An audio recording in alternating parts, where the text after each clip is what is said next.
Siap.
Memahami.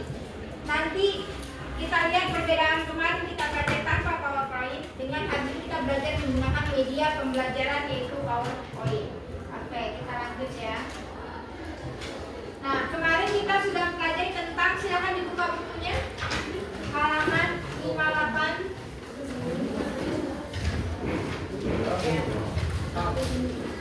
Morfologi tentang alam. Kemarin Ibu sudah menjelaskan terbentuknya bumi itu karena adanya tenaga yang disebut dengan geologi. Ada dua yang disebut dengan eksogen dan endogen. Sudah ya?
Berarti dari sini dari 300 sampai 2900 ya itu mantel dalam.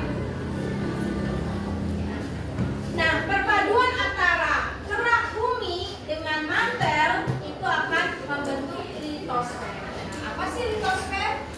Ya, nanti kita bahas khusus litosfer. Sekarang inti bumi.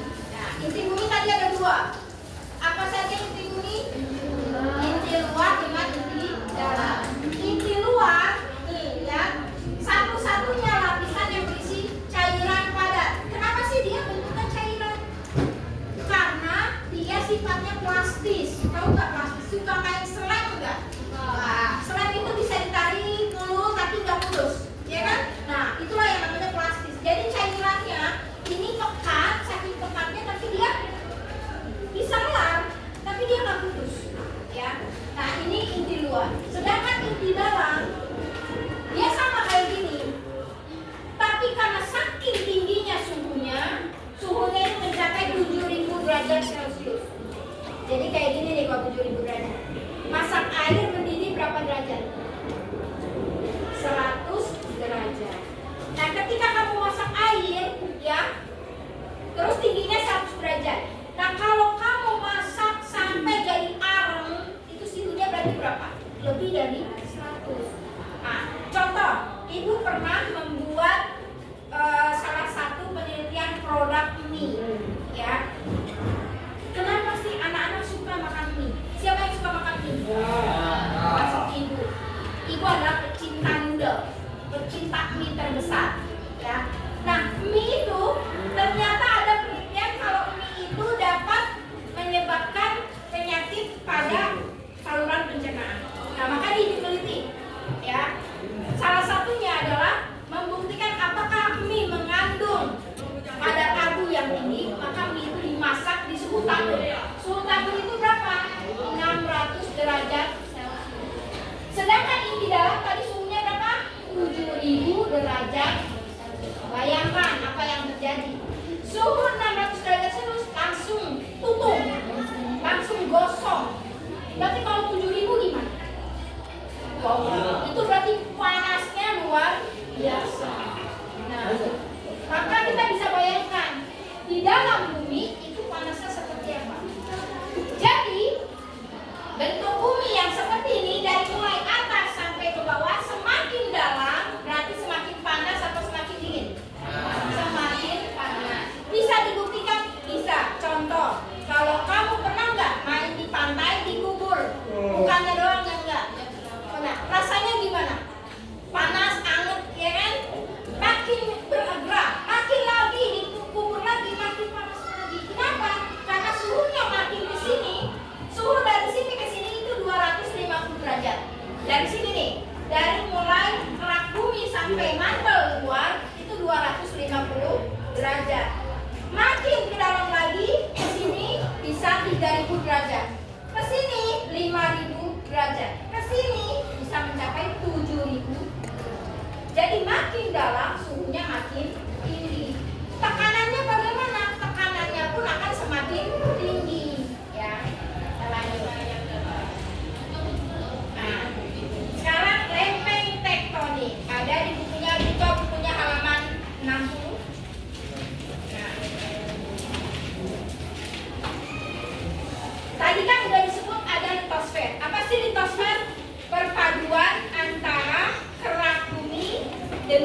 air, ya.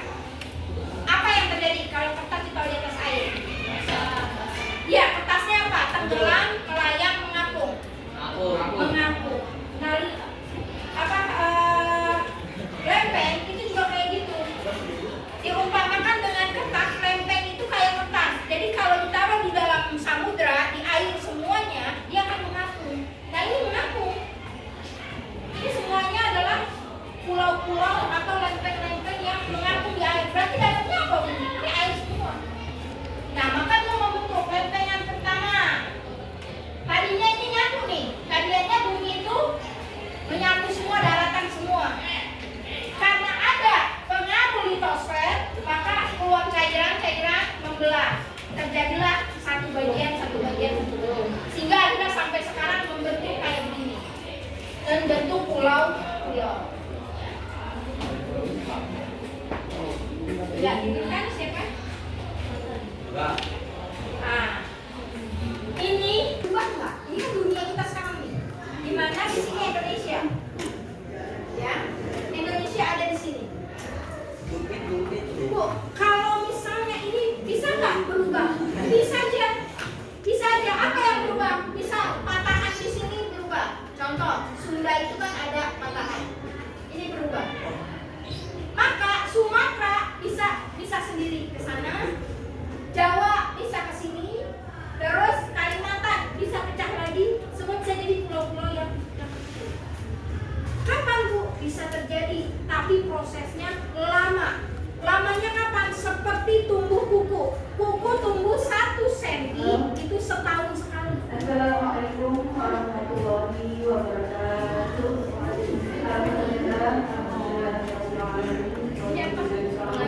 Satu daratan terpecah-pecah. Jadi ini proses gini lama. Kesini lama. Kesini lama. Dan sekarang begini.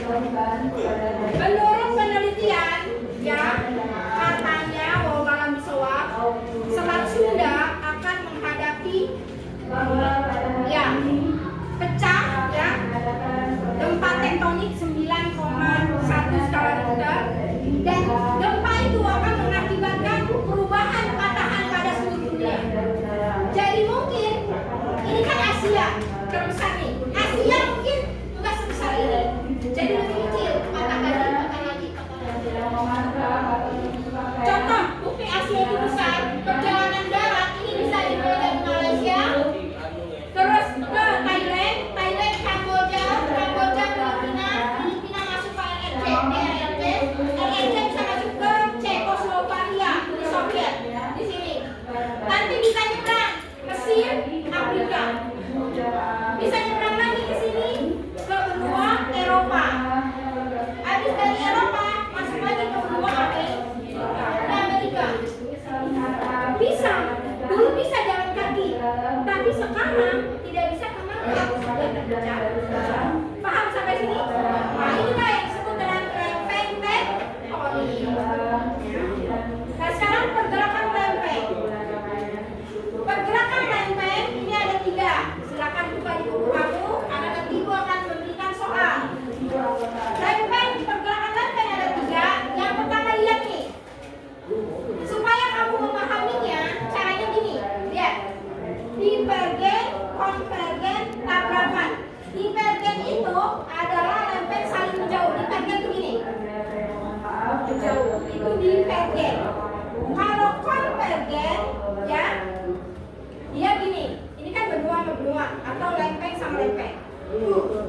Kamu kan sering velocity. Nah, kamu dari velocity itu kamu pelajari yang mana yang namanya divergen. Ketika velocity kan pertama begini, berarti ini namanya konvergen. Ketika menjauh, berarti namanya divergen. Paham?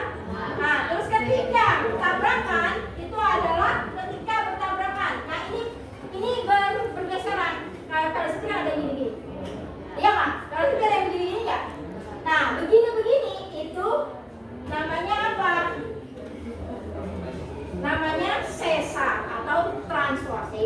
Ulangi. Ini keluar nih biasa dalam soal ujian. Maka cara memahaminya, pergerakan lempeng, ingat velocity. Ngapain main velocity kalau nggak ada arti velocity-nya. Maka velocity-nya pertama kalau dibilang divergen kan kita menjauh. Ya kan? Kan kalau velocity ya kan ada yang begini, ada yang menjauh. Pas begini namanya konvergen. Pas giliran tangan kita dijauhin namanya apa? Divergen. Nah, ketika begini, nah ini namanya apa? Namanya apa? Transport atau sesar. Kan pas begini kan ketemu kan? Nah, pas ketemu inilah namanya sesar. Keren kan? Kamu langsung hafal. Coba. Apa yang dimaksud dengan pergerakan divergen? Bayangin. Divergen berarti gini berarti berapa? Menjauh. Pergerakan saling menjauh. Apa yang dimaksud dengan pergerakan lempeng konvergen? Mendekat atau apa nih? Tabrakan. Apa yang dimaksud dengan lempeng sesar atau transport? Bergeser. Ih, keren ya kalau sini ternyata bisa jadi pelajaran. Udah ingat belum? Kalau anak cowok sih gak velocity, anak cewek yang velocity. Ulang lagi. Pergerakan tektonik konvergen. Berarti apa? Bertabrakan. Divergen. Menjauh. Sesar atau transfer. Oke, cepet ya. Ibu anggap selesai. Karena pertanyaannya kayak gitu aja. Ya.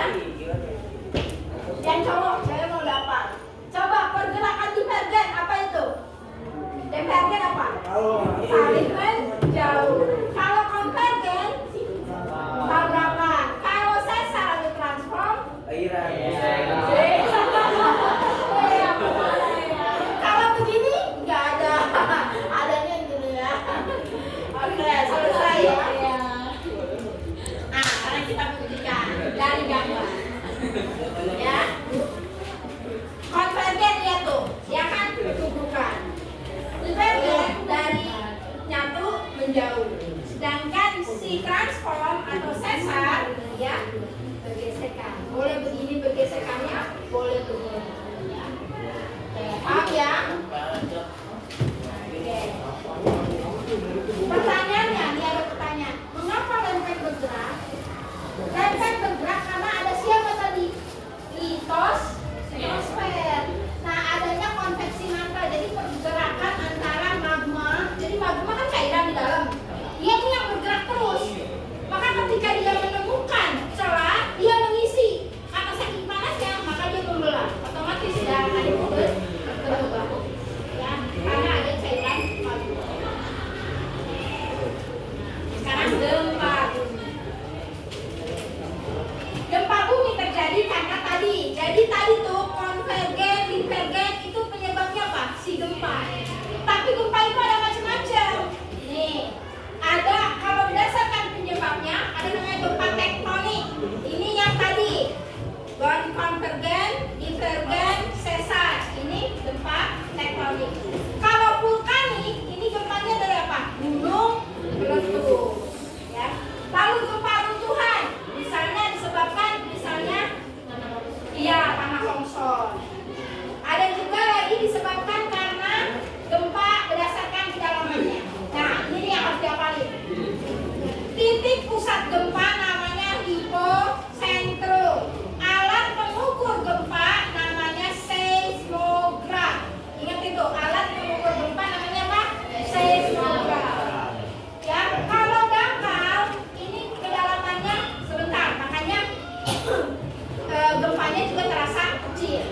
Kalau menengah, ini gempanya di tengah-tengah, lumayan, misalnya 5 skala Richter. Kalau dangkal itu 4, 3. Kalau dalam, nah ini yang menyebabkan misalnya dia nggak terlalu terasa. Yang terasa ini yang di sini. Kalau dia dangkal itu bisa menyebabkan kerusakan. Nah, ini berdasarkan intensitasnya. Ada yang luar biasa gede, ada yang kecil. Lanjut lagi. Semakin besar angkanya, maka kerusakannya makin parah. Kalau cuma 2,5, nggak terasa. Tapi kalau mulai terasa, itu kerusakan di skala 5. Jadi gempa bumi skala 5 itu udah mulai rusak. Bangunan udah ada yang runtuh. Sudah ada korban jiwa. Tapi kalau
tapi dinginnya dingin banget, ya.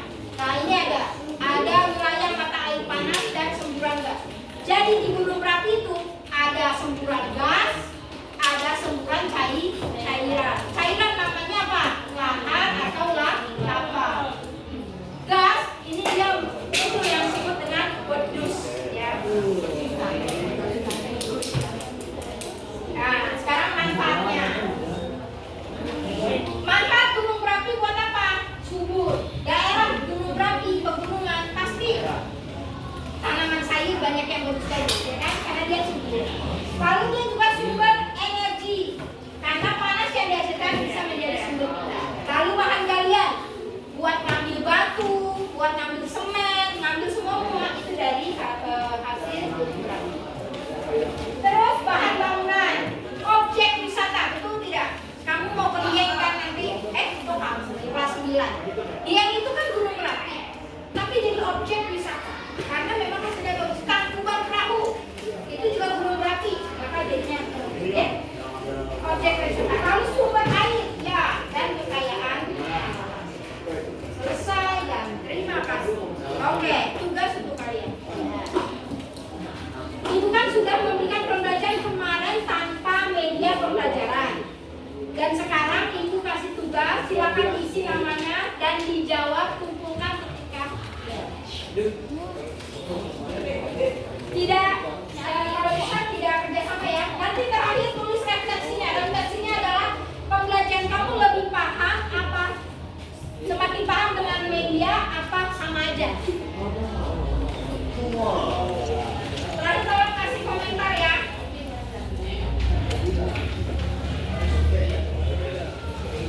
Sudah selesai. Pembelajaran kita hari ini sudah selesai. Hari ini kita bahas tentang struktur bumi, yaitu apa saja struktur bumi? Gerak bumi, mantel bumi, inti luar, dan inti dalam. Lalu kita juga belajar tentang lempeng tektonik, ya. Lempeng pergerakannya ada apa? Ada 3 macam. Ada divergen, konvergen, dan sesar. Oke, baik. Itu pembelajaran kita hari ini. Terima kasih kalian sudah mengisi menjawab soal proses yang diberikan. Baik, akhirul kalam. Wabillahi taufiq wal hidayah. Wassalamualaikum warahmatullahi wabarakatuh. Waalaikumsalam warahmatullahi wabarakatuh.